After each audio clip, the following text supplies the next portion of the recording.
Absolutely. Wow, what a heavy cover. And I've seen, doing some research for this interview and also checking the album out, all these people speculating what it is, and I looked at it immediately and said, yeah, those are people marching to their death. But amazing. Tell us about some of the songs in the album.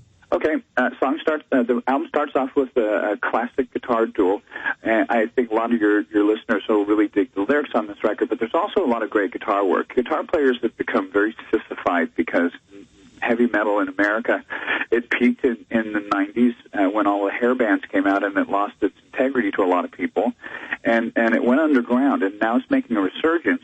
They came through a period where they wouldn't even do guitar solos. This record is full of guitar solos.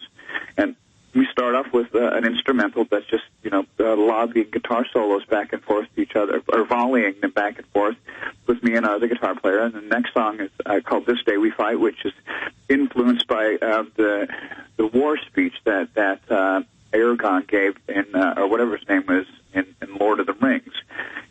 Saying that, hey, man, we may die tomorrow, but we're not going to die today, because this day we're going to fight, and we're going to kick butt, and we're going to take down names. And that's how it's been for us. We've really had to fight an uphill battle, but it really seems like the worm's turned. Websites like Blabbermouth that have hated me since the day that they started gave us some 8.5 on our new record, and they said that it's time for them to pay attention to Professor Dave, and I'm thinking, what?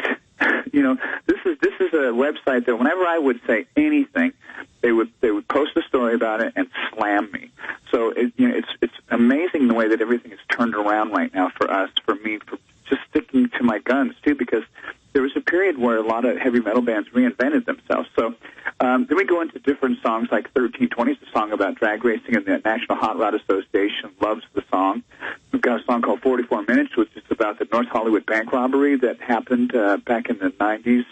And then, of course, the title track, which is about the document that I discovered that our former president had signed, that, it was brought to my attention by searching the web, knowing who you are, and also seeing the part that you posted about Lou Dobbs, because I really respect that guy. And I thought, there's just something really wrong about this. And I looked into it, and I thought, that's it. I'm going to sing a song about this because it's perfect. It completely predicts, because I read 1984 when I was just a kid, and I've got so many songs about this, like Hook and Mouth was about that. There was just a whole bunch of stuff that talks about this future world that we're just blindly marching into.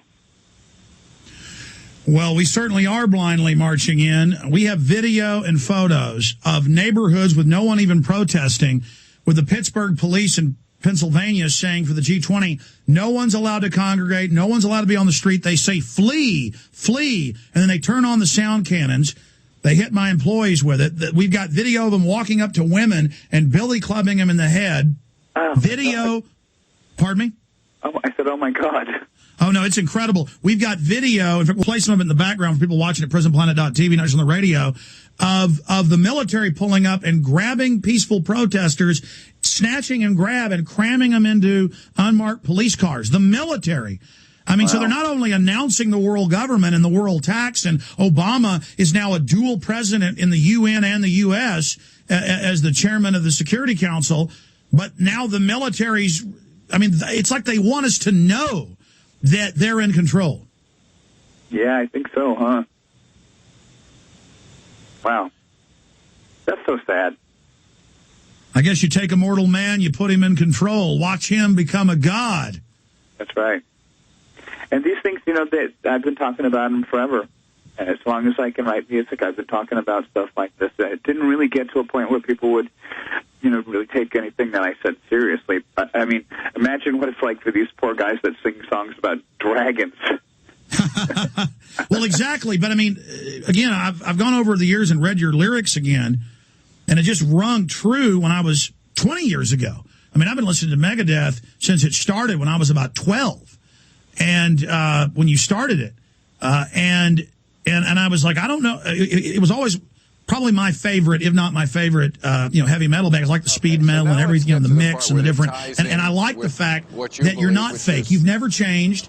You've expanded and grown, but it's never changed. You're not changing your hairstyle or acting silly or trying, you're doing what you want to do, being authentic. And I think that really underlines what you've done with Megadeth. Well, I think that's a very American way too. Just to be true to yourself and to stand up for what you believe in. It's hard for people to really stand up for what they believe in anymore because if you do something like that, they'll vilify you. If you're doing anything that isn't status quo, it was hard in the very beginning to be open about my life, the problems I had, and to be open about the band and problems we had, and people were not responding to that very well. But now, at this point, I can always say that I've been sincere since the beginning. You see these other guys that do these image makeovers and go from one band where they're dressed like they're the front man for Chains Addiction, and then the next band they're in in some like biker band, and it's like how can you sell that? How can you convince your fans or the following that one day you can be an androgynous space queen and the next day you can be the spawn of the Big Red Machine? Well, again, you have been anti-New World Order, anti-global government. How long's Megadeth been around? 21 years? Longer? Yeah, it's been close to 25 years. When we started, wow. it took a little time until we got the first lineup and went into the studio to record. That happened. Stay there, Dave. Got to break again. Sorry to cut you off. We'll be right back. Amazing. Dave Mustaine.